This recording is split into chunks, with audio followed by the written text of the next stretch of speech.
নির্বাচন নিয়ে আমরা নানা রকম প্রতিক্রিয়া পক্ষ বিপক্ষ মিশ্র প্রতিক্রিয়া দেখতে পাচ্ছি এবং সে কারণে আমরা আজকের আয়োজনে অতিথি হিসেবে আমন্ত্রণ জানিয়েছি গণফোরামের সম্মানিত নির্বাহী সভাপতি অ্যাডভোকেট সুব্রত চৌধুরী এবং একই সাথে রয়েছেন বাংলাদেশ জাতীয় সমাজতান্ত্রিক দল বাংলাদেশ জাসদের সাধারণ সম্পাদক জনাব নাজমুল হক প্রধান রয়েছেন আমাদের সাথে।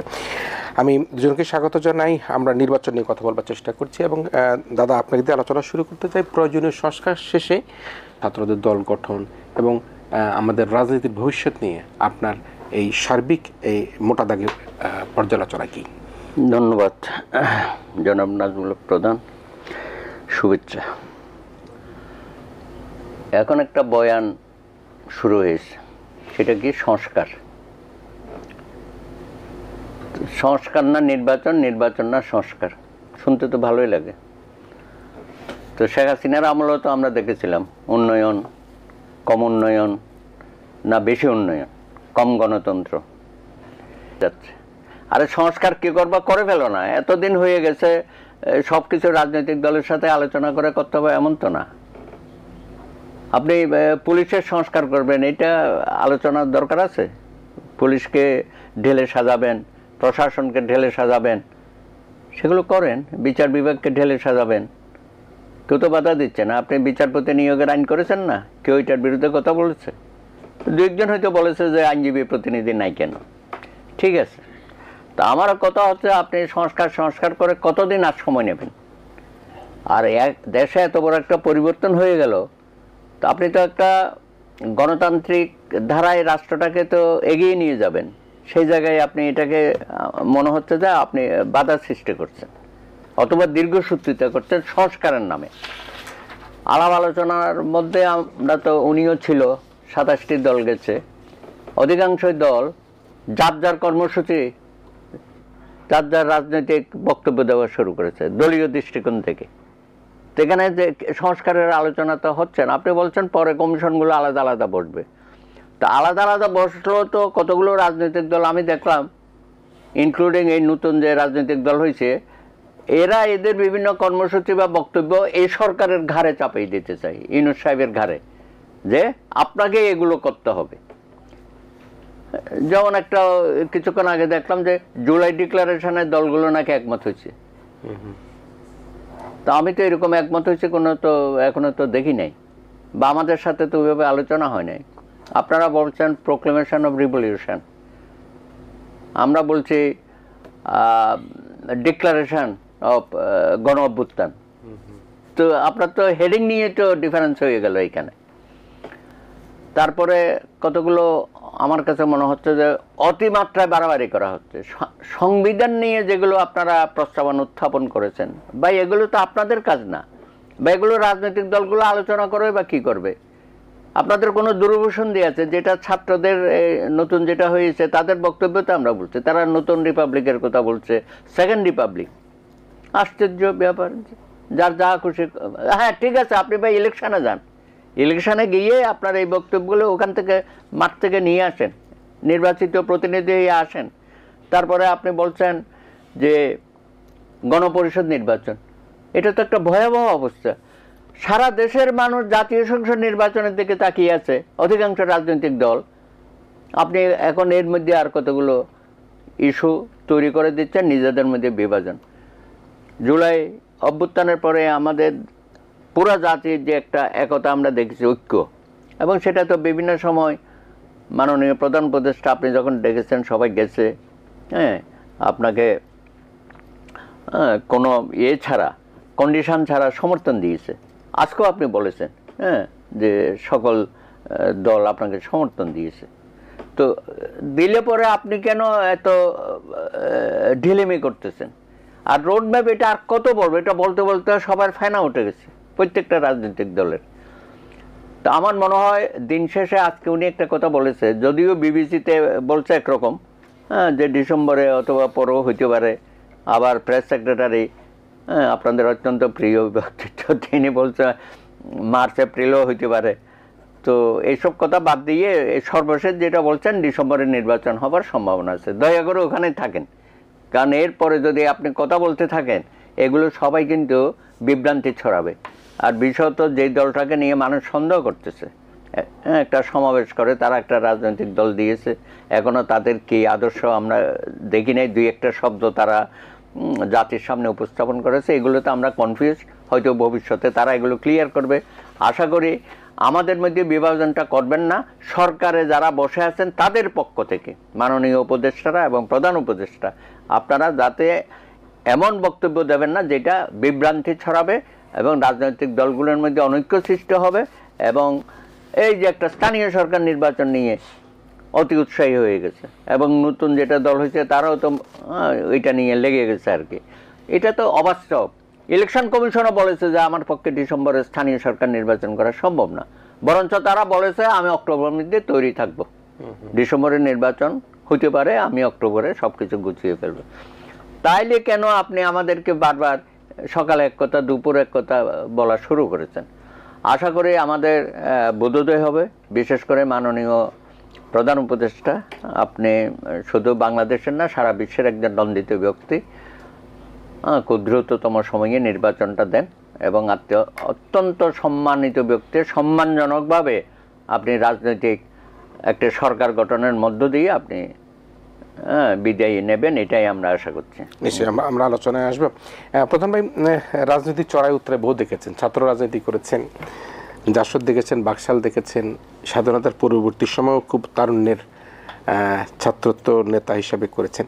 এখন যে ছাত্রদের দল গঠিত যেটি হলো সেটি নিশ্চয়ই একটা কথা তো আমাদের বলতে হয়, সে কথাটা কিন্তু যারা আজকে বড় রাজনৈতিক দলের নেতৃবৃন্দ রয়েছেন তারাও বলে, এই ছাত্ররা যদি এই জুলাই বিপ্লবের অগ্রভাগে না থাকতো, নিশ্চয়ই এটা গত 15 বছরে নানা রকম জুলুম নির্যাতন হত্যা গুম খুন সব কিছুরই একটা বিস্ফোরণ ঘটেছে। কিন্তু এই ছাত্ররা যদি সম্মুখভাবে না থেকে তারা যদি এভাবে অ্যাগ্রেসিভভাবে এই পতিত আওয়ামী সরকারকে বিদায়ের জন্য তারা একত্রিত না হতো, তাহলে কিন্তু এই সংগঠিত করা কিন্তু মুশকিল হতো। এটি তো মোটামুটি সবাই আমরা কিন্তু এটা বলবার চেষ্টা করি।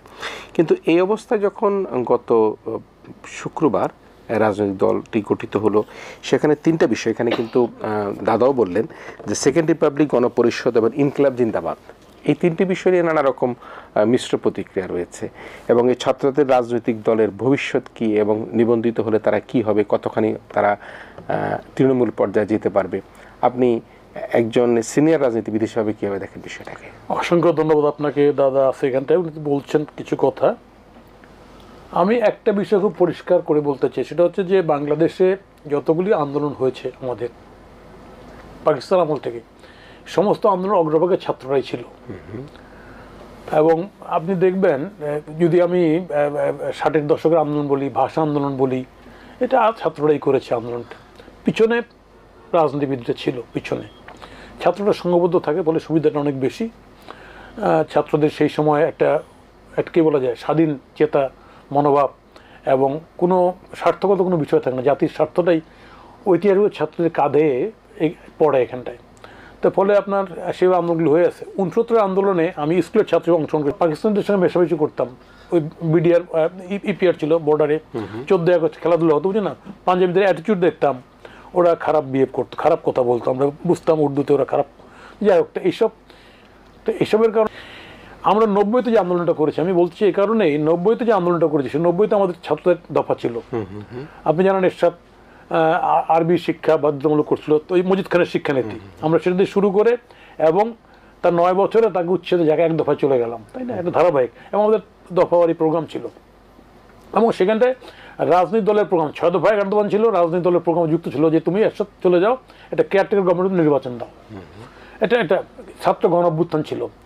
এবার সমস্যা হয়ে গেছে, এবার 15 বছর ধরে বা 10 বছর ধরে যদি বলেন, 15 বছর ধরে যদি বলেন, শেখ হাসিনা সরকারের তার যে অগণতান্ত্রিক যে ভোটের খেলা, দিনের ভোট রাতে করে অথবা 153 জন বিনা ভোটে হয়ে যাওয়া, এই সামগ্রিক বিষয়ে কিন্তু এখানে জনগণের ক্ষোভ ছিল এবং জনগণের পক্ষে ক্ষোভটাকে ধারণ করে রাজনৈতিক দলগুলো এখানটায় কথা বলেছে, কখনো কখনো নির্বাচনে অংশগ্রহণ করে চেষ্টা করেছে দেখানোর জন্য যে না দেখি কি হয়।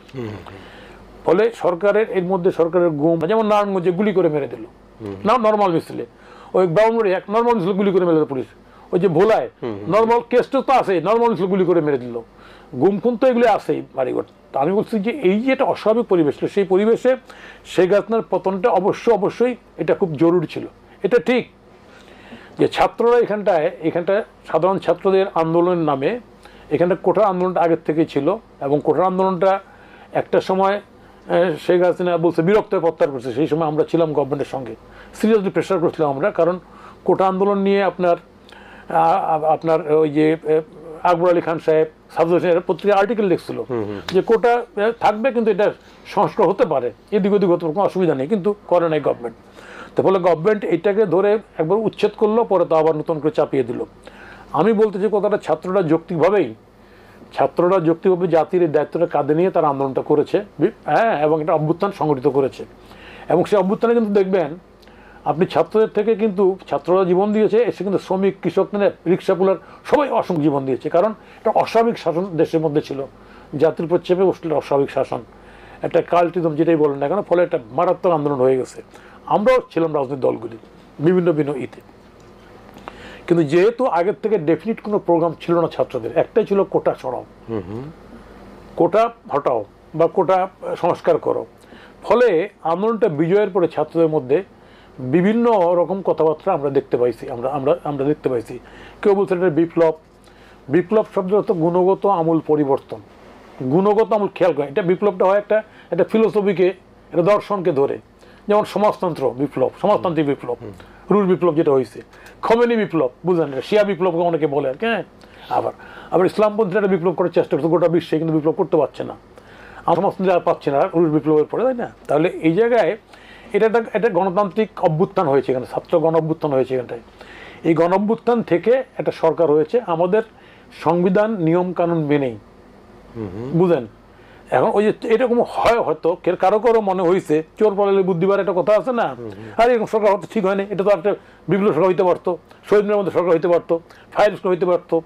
90 সালে আন্দোলনের মধ্যে আমাদের কাছেও, আমানের কাছেও এবং আমার কাছে লোক এসেছিল আপনার ক্যান্টনমেন্ট থেকে, আর্মি অফিসার, সিভিল ড্রেসে, এবং সন্ধ্যার কার্ড মেজর কর্নেল র্যাঙ্কের ওকে, যে আপনারা মিছিল নিয়ে ক্যান্টনমেন্টে যাবেন, আমরা এর সাথে ফায়ার স্কুল দিয়ে দিব, ফায়ার স্কুলে দিয়ে দিব। তো আমি বললাম যে আপনার ডাকসুতে এসছে সিভিল ড্রেসে, তাই বললাম যে দেখি আপনাদের আইডেন্টি কার্ড দেন, একজন মেজর লেফটেন্যান্ট কর্নেল। তাই বললাম যে দেখেন, আমন তো বলতে পারবো না, আমরা 7 নম্বর করছি, আমরা যদি নো। ফলে এটা সিম্পলি একটা বুর্জোয়া ডেমোক্রেটিক মুভমেন্ট, এর সাথে পতন এবং একটা ইলেকশন। আপনার নিজের জানটা হারাইয়েন না, এখানটা আইসেন না, আমাদেরকে মিসগাইড করেন না, please go to your cantonment. তো ওরা তো টাস্ক